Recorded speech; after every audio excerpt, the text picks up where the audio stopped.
Saudara, saya akan mulai judulnya kalau saudara tanya apa, itu The Room for My Faith, ya. Ruang untuk iman saya. Jadi hari ini saudara saya akan bicara tentang iman. Kenapa saya mau bagikan tentang iman? Karena kita ada di musim season of signs and wonders, ya. Musim dari tanda dan mujizat. Apa yang buat saya pengen bagikan ini? Pertanyaannya cuma, apakah saudara sudah puas sepanjang tahun ini?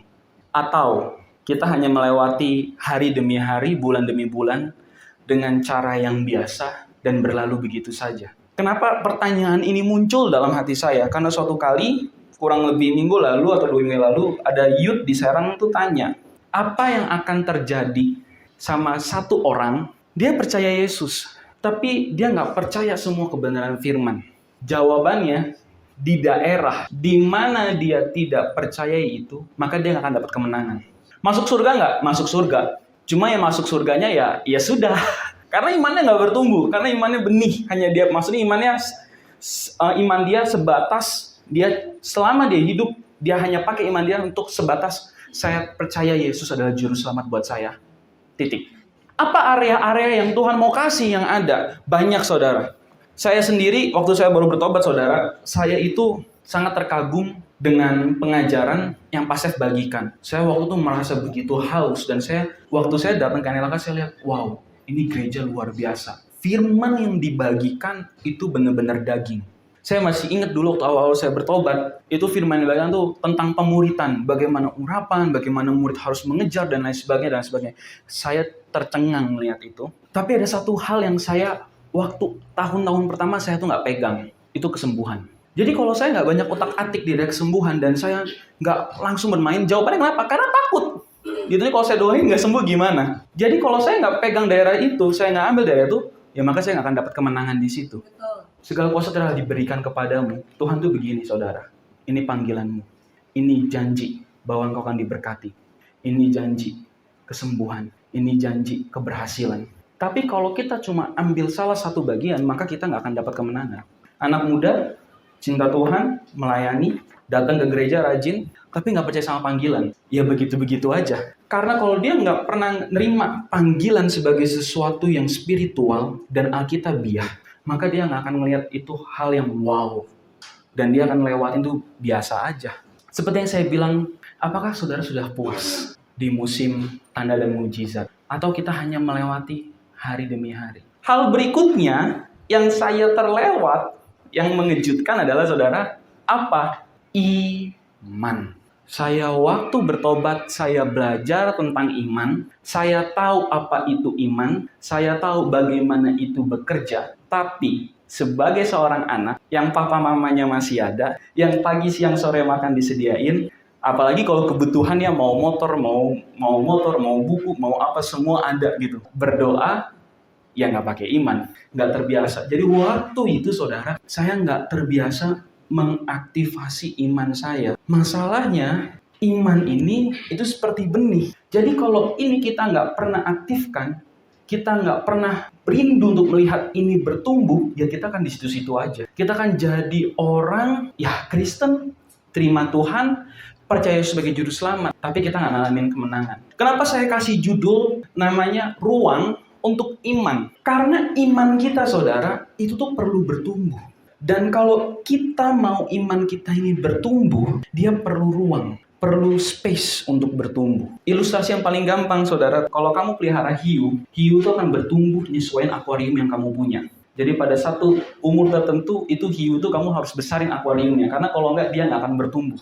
Nah sama, saudara, iman kita tuh otot, dia perlu bertumbuh. Firman Tuhan, saudara, ya di Lukas 13 ayat 18 sampai 21. Maka kata Yesus, seumpama apakah hal kerajaan Allah, dan dengan apakah kau akan mengumpamakannya? Yesus bilang, kerajaan Allah itu kayak apa sih? Kebenaran itu kayak apa sih? Gitu, iman itu tuh apa sih? Bagian dari kerajaan itu apa sih? Kayak apa sih? Nah, ia seumpama biji sesawi yang diambil dan ditaburkan orang di kebunnya. Biji itu tumbuh dan menjadi pohon, dan burung-burung di udara bersarang pada cabang-cabangnya. Dan ia berkata lagi, dengan apakah aku akan mengumpamakan kerajaan Allah? Ia seumpama ragi yang diambil dari seorang perempuan dan diadukan ke dalam tepung terigu 3 sukat sampai khamir seluruhnya. Jadi Yesus tanya, saudara, dan Yesus bilang, kerajaan Allah itu apa sih? 2. Dia seperti biji dan dia seperti ragi.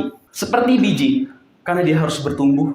Seperti ragi, kebenaran dan isi firman kerajaan Allah itu harus mengubahkan pikiran kita. Kita bicara tentang biji, saudara, kita bisa buka di Matius 13 ayat 18 sampai 23. Karena itu, dengarlah arti perumpamaan penabur itu. Kepada setiap orang yang mendengar firman tentang kerajaan sorga, tetapi tidak mengertinya, datanglah si jahat dan merampas yang ditaburkan dalam hati orang itu. Itulah benih yang ditabur di pinggir jalan. Ini dibagiin firman, setiap minggu datang duduk di kursi yang sama, tapi waktu ngomong firman, ini kok insan ngomong apa sih? Itu kalau nggak ngerti sama sekali, lewat begitu aja. Lalu berikutnya 20, benih yang ditaburkan di tanah yang berbatu ialah orang yang mendengar firman itu segera menerimanya dengan gembira. Gitu. Tetapi ia tidak berakar dan tahan sebentar saja. Apabila datang penindasan atau penganiayaan karena firman itu, orang itu pun segera murtad. Yang ditaburkan di tengah semak duri ialah orang yang mendengar firman itu, lalu kekhawatiran dunia ini dan tipu daya kekayaan menghimpit firman itu sehingga tidak berbuah. Dan yang terakhir, yang ditaburkan di tanah yang baik ialah orang yang mendengar firman itu dan mengerti, dan karena itu ia berbuah. Ada yang 100 kali lipat, ada yang 60 kali lipat, dan ada yang 30 kali lipat. Jadi saudara, ini saudara kalau lihat perhatikan saudara, firman itu seperti apa sih? Seperti benih, dia ditabur, tapi dia perlu ruang untuk bisa bertumbuh. Kalau kita tabur benih, tapi di atas sana berbatu, itu nggak bisa bertumbuh. Cuma senang doang. Wah! Besoknya lewat. Ini bicara tentang waktu Tuhan memanggil engkau anak-anak muda. Yes, saya mau buat Tuhan. Serahkan pacarmu. Tuhan nanti dulu. Itu cuma serahkan pacar. Sementara tadi firman Tuhan bilang penindasan. Hilang. Yang berikutnya, itu firman yang ditabur tapi di antara semak berduri. Bisa tumbuh nggak? Tumbuh. Tapi waktu tumbuh, firman bilang, tipu muslihat, kekhawatiran, dan tipu muslihat kekayaan, itu menghimpit benih tadi. Nggak jadi bertumbuh, mati. Itu sebabnya saudara. Jadi kalau saudara kita lihat nih saudara, ini apa sih yang menggagalkan untuk benih itu bisa bertumbuh? Ya jawabannya, itu daging. Apa yang dunia tawarkan? Penindasan, kita nggak berani lewat, kita nggak berani maju. Rasa takut. Ya waktu kita punya rasa takut saudara, waktu kita khawatir dan kita takut, itu ngunci semua. Kita nggak bisa berubah. Kita sulit untuk berdoa gitu ya. Lalu berikutnya adalah muslihat saudara. Kekhawatiran, khawatir, besok gimana. Itu yang mematikan iman. Lalu juga tipu muslihat kekayaan gitu. Nah itu sebabnya saudara, hari ini saya mau ajak saudara, mari kita buat space. Kita berikan ruang yang terbaik di hati kita untuk benih kebenaran firman, untuk iman kita itu juga bisa bertumbuh. Bagaimana saudara kita bisa berdoa saudara, tapi waktu kita mau berdoa, kita nggak cukup berani untuk menyerahkan hal-hal yang Tuhan minta. Bagaimana kita bisa berdoa saudara, tapi waktu kita mejem, yang pertama kali lewat itu rasa khawatir. Dan kita nggak bisa overcome itu. Kita nggak bisa taklukkan itu. Kita nggak bisa serahkan rasa khawatir itu biar Tuhan jamah. Nah, itu saudara itu bicara tentang benih. Ya, bagaimana itu harus bertumbuh. Lalu berikutnya saudara, tentang ragi saudara. Ya, di Matius 16 ayat 5-12. Pada waktu murid-murid Yesus menyeberang danau, mereka lupa membawa roti. Ayat 6. Yesus berkata kepada mereka, berjaga-jagalah dan waspadalah terhadap ragi orang Farisi dan Saduki. Maka mereka berpikir-pikir dan seorang berkata kepada yang lain, itu dikatakannya karena kita tidak membawa roti. Dan ketika Yesus mengetahui apa yang mereka perbincangkan, ia berkata, mengapa kamu memperbincangkan soal tidak ada roti? Hai orang-orang yang kurang percaya. Belum juga kamu mengerti, tidak kamu ingat lagi akan 5 roti untuk 5.000 orang itu dan berapa bakul roti untuk kamu kumpulkan kemudian, atau akan 7 roti untuk 4.000 orang itu dan berapa bakul kamu kumpulkan kemudian. Bagaimana mungkin kamu tidak mengerti bahwa roti yang kumaksudkan, bahwa bukan roti yang kumaksudkan ya. Aku berkata kepadamu, waspadalah terhadap ragi orang Farisi dan Saduki. Ketika itu baru mereka mengerti bahwa bukan maksudnya supaya mereka waspada terhadap ragi roti, melainkan terhadap ajaran orang Farisi dan orang Saduki. Jadi di sini saudara, apa yang terjadi sama murid-muridnya Yesus? Murid-muridnya Yesus ini habis ngeliat mujizat terjadi di tangannya. Kalau nggak terjadi di tangannya pun, ini paling deket nih, circle pertamanya, lingkaran pertamanya Yesus. 5 roti bisa kasih makan 5.000 orang.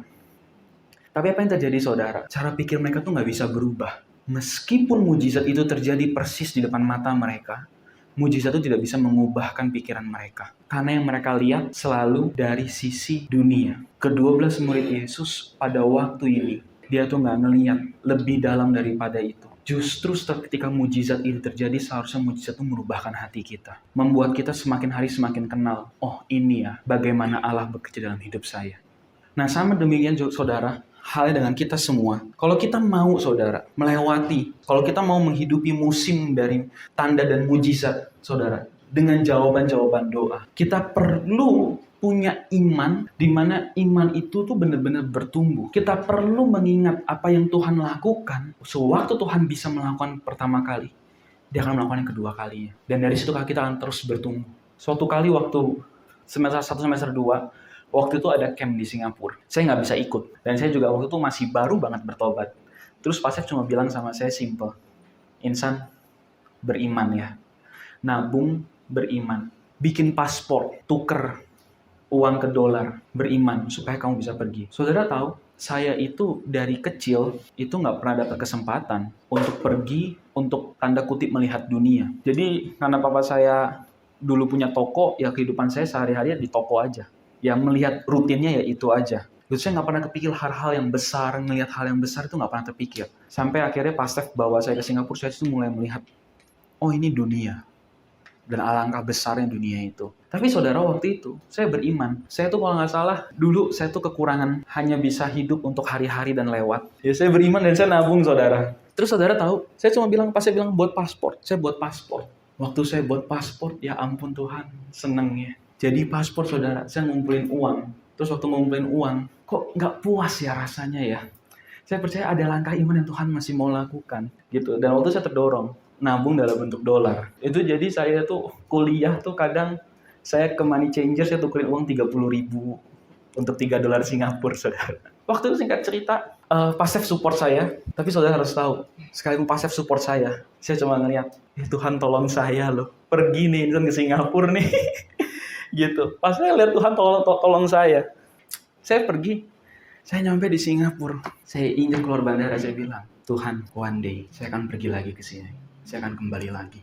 Saudara tahu, saya pergi lagi untuk kedua kalinya. Saya cuma simpel, saudara. Kenapa saya berani berkata seperti itu? Karena iman itu seperti benih, saudara. Dia bertumbuh kan? Jadi waktu iman saya, yang tadinya iman saya tuh, benih saya tuh, saya hanya percaya Yesus sebagai juru selamat. Saya berusaha untuk, saya bawa, saya aktifkan iman saya mau iman ini bertumbuh, sampai ke Singapura. Jadi saudara, waktu ini udah bertumbuh, sampai ke Singapura, kalau saya mau bolak-balik ke sana itu sangat alkitabiah, saudara. Karena ini levelnya saya. Lalu kita itu lewat, saudara. Saya bebas pergi yang kedua kali. Taiwan tuh dirintis. Waktu Taiwan dirintis, saudara, saya bilang, Tuhan saya pengen lo ke Taiwan. Nggak tahu harganya berapa tiketnya. Nggak tahu di sana gimana, saya bilang, saya pengen lo melayani. Saya doain, saudara. Tuhan juga jawab. Waktu itu saya pergi, saudara, ke Taiwan. Kalau dipikir-pikir, wow. Ada support nggak? Yes, ada. Tapi kali itu saudara, waktu saya ngelihat Tuhan campur tangan lo. Seringkali kita nggak biasa dan tidak mengaktifasi iman. Karena kita ngelihat apa yang kita terima, ya ini dari orang yang kita kenal, ya ini dari papa mama, ya oke lah, fine lah gitu. Minta HP baru, papa mama yang kasih, ya udahlah oke. Kadang kita nggak aktifkan iman kita. Karena kita biasa di zona nyaman, semuanya tersedia. Iman itu perlu diaktifkan saudara untuk bertumbuh. Ini saya bicara dalam hal keuangan. Tapi prinsip yang sama saudara, ini akan terjadi dalam area kesembuhan. Dalam setiap pekerjaan kita, bisnis kita, studi kita, ini akan terjadi. Markus 11 ayat 23, ini dasar kita saudara ya, untuk kita beriman ya. Aku berkata kepadamu, sesungguhnya barang siapa berkata kepada gunung ini beranjaklah dan tercampaklah ke dalam laut, asal tidak bimbang hatinya, tetapi percaya bahwa apa yang dikatakan itu akan terjadi, maka hal itu akan terjadi baginya. Karena itu aku berkata kepadamu, apa saja yang kamu minta dan doakan, percayalah bahwa kamu telah menerimanya, maka hal itu akan diberikan kepadamu. Saudara tahu titik beratnya di sini apa? Ini firman Tuhan bilang, ya, di ayat 23, asal tidak bimbang hatinya. Jadi saudara, ketika kita beriman dan kita minta sesuatu dari Tuhan, kita tuh benar-benar perlu punya space untuk jangan biarkan iman ini terhimpit. Apa sih saudara yang buat kita bimbang? Rasa takut, Apakah Tuhan akan jawab atau tidak? Rasa khawatir. Apa yang kita lihat dengan mata kepala kita. Tapi saya cuma pegang ini. Saya beriman sampai benar-benar. Saya berdoa sampai benar-benar dalam saat teduh saya tahu doa saya itu tembus. Dan saya tahu Tuhan dengar dan mau jawab doa saya. Kalau saudara belum ngalamin hal atau breakthrough, this is the time. Ini waktunya. Untuk Tuhan akan jawab. Lalu saudara, tadi saya bilang, di mana kita dapatnya, itu waktu saat teduh. Kita percaya demikian juga. Saya akan berhenti berdoa ketika saya tahu, saya sudah dapat itu. Jawaban doa kita, itu diterimanya. Pertama, di alam roh. And then kita tunggu. Percaya, jangan bimbang. Percaya bahwa engkau telah menerimanya. Apa yang Yesus minta di sini? Kita bawa percaya telah menerimanya.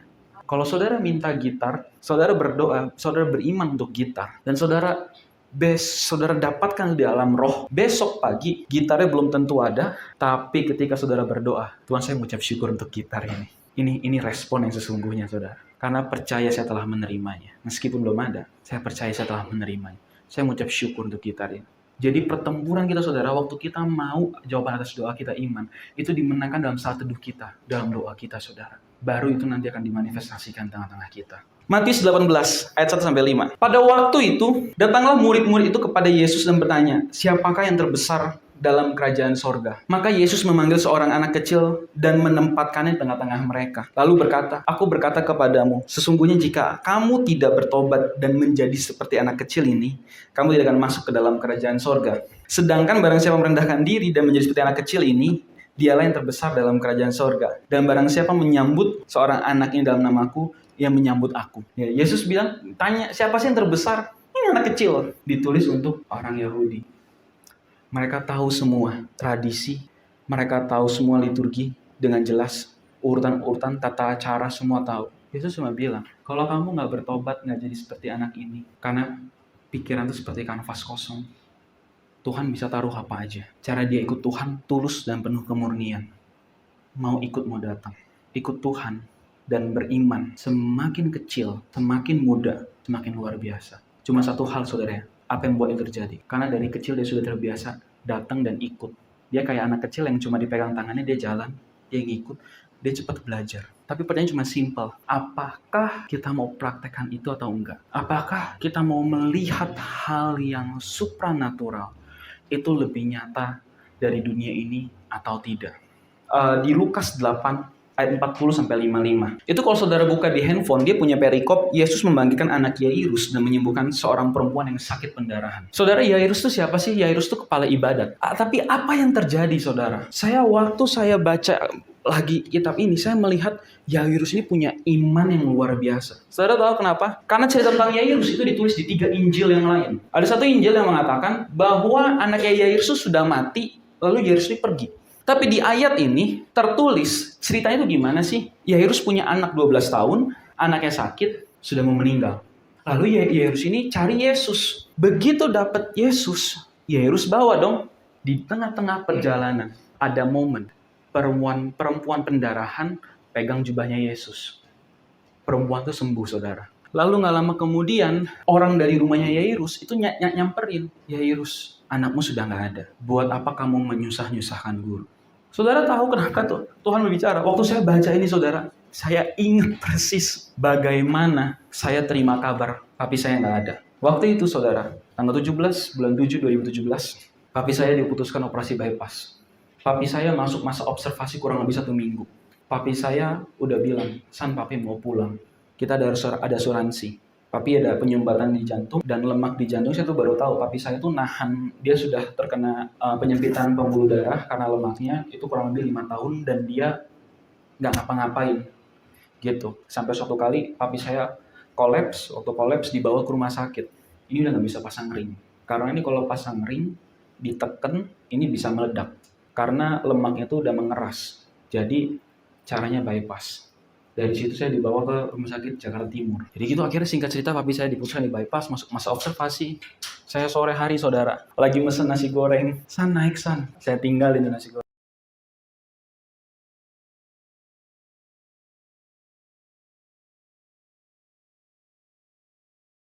Kemudian dia tutup mata dan terjadi pendarahan. Sampai akhirnya papi saya dibilang, gak ada. Kita waktu baca cerita ini saudara, ini kita lewat aja. Anak Yairus mati hidup. Gitu kan. Tapi saya saudara yang ngerasain. Mau nangis nggak bisa nangis. Mau ngapain nggak tahu harus mau ngapain. Wah, semua campur saudara. Kenapa ya saya dulu? Kenapa ya Insan nggak lepasin? Kenapa Insan nggak biarin papi pulang aja ya waktu papi pulang?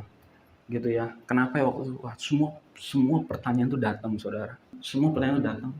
Dan waktu itu saya punya banyak orang untuk disalahkan. Bahkan saya bisa salahkan Tuhan. Tapi kala itu saya cuma diem. Saya nggak bisa ngapa-ngapain. Kenapa saudara saya sampaikan ini? Season of Signs and Wonder. Apakah kita sudah beriman dengan betul? Apakah kita benar-benar beriman sampai akhir? Sampai Tuhan, ini pergumulan saya. Saya percaya Tuhan akan campur tangan. Dan saya akan mengalami terobosan di area ini. Dan saya akan melihat Engkau namamu dimuliakan dalam hidup saya. Apakah kita benar-benar fight sampai situ? Saudara bisa bayangin saudara. Yairus waktu itu. Ditulis di sini anaknya. Dia sakit, dia tinggalin pergi. Dia bawa Yesus. Keluarga datang, dia bilang mati. Anaknya udah gak ada. Saudara bisa bayangin. Itu Yairus yang lagi hidup di bumi itu udah kayak hidup di bumi. Karena dia ngelihat kenyataan bahwa anaknya meninggal. But on the same time. Sisi yang bersama. Ada Yesus sama dia. Dan saudara tahu apa yang saya suka dari ayat ini? Yairus nggak ngomong apa-apa saudara. Di ayat 48. Maka katanya kepada perempuan itu, hai anakku, imanmu telah menyelamatkan engkau, pergilah dengan selamat. Jadi waktu itu Yesus habis dipegang, tahu, oh ini perempuannya. Yesus bilang, kamu imanmu telah menyelamatkan engkau, pergilah dengan selamat. Waktu Yesus balik. Ayat 48. Ketika Yesus masih berbicara, datanglah seorang dari keluarga rumah kepala ibadat itu dan berkata, anakmu sudah mati, jangan lagi engkau menyusah-nyusahkan guru. Saudara, ini kejam banget saudara. Ini orang lagi berusaha, udah gak ada cara lain buat nyelamatin anaknya, dia cari Yesus, satu-satu yang bisa nyembuhin dia. Waktu nyampe dibilang, anakmu sudah mati. Yang bikin kejam tahu saudara apa? Jangan nyusah-nyusahin guru. Ini kalau mau ngomong, apa hak kamu ngomong itu sama saya? Saya yang pergi nyari Yesus. Saya yang bawa Yesus. Kamu bilang jangan nyusah-nyusahin itu. Yairus tapi diam saudara. Nggak dicatat apa-apa saudara. Ayat 50. Tetapi Yesus mendengarnya dan berkata kepada Yairus, jangan takut. Percaya saja anakmu akan selamat. Ini saudara, ini momen yang sama saudara yang saya maksudkan dalam pergumulan saya. Waktu kita beriman, kita harus tahu saudara. Begitu kita masuk dalam hadirat Tuhan yang Maha Kudus. Dan kita tahu Tuhan dengar doa kita. Dan Tuhan jawab, it's enough. It is enough. Itu cukup. Kita pegang, jangan bimbang. Makanya kata percaya itu, asal kamu jangan bimbang, itu didapatkannya bukan dari pikiran saudara. Tapi karena kita tinggal dalam hadirat Tuhan. Nah, lalu berikutnya tetap, ya Yesus bilang sama Yairus, jangan takut. Apa yang saya lihat dari Yairus saudara? Imannya Yairus saudara. Bagaimana dia melihat? Bagaimana Yairus melihat? Itu melihat melampaui keterbatasan manusia, saudara. Dia melihat jauh lebih dalam apa yang dia lihat dengan mata kepalanya dia sendiri.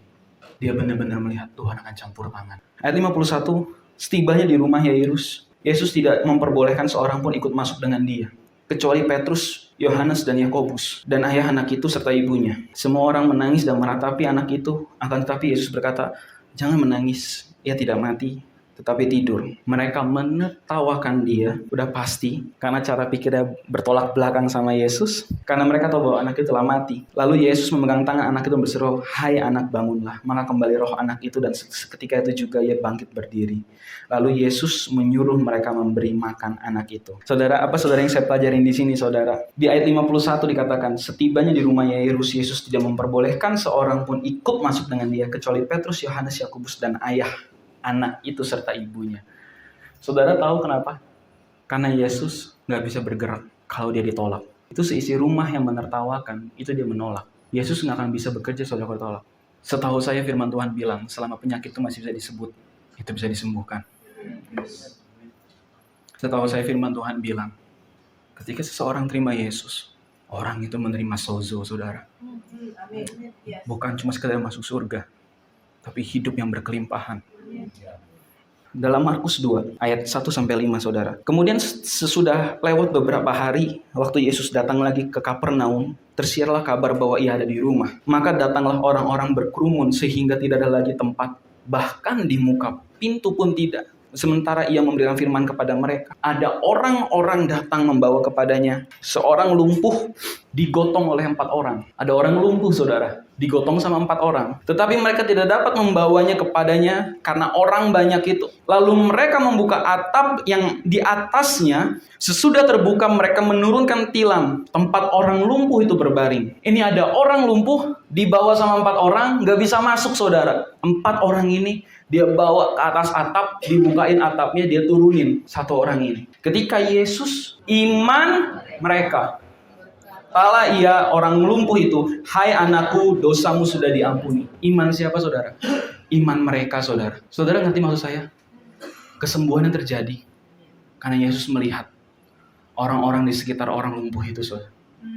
4 orang yang gotong, itu yang membuat kesembuhan terjadi. Saya percaya, saudara, kita punya bagian untuk berdiri bersama, untuk berdoa. Amin.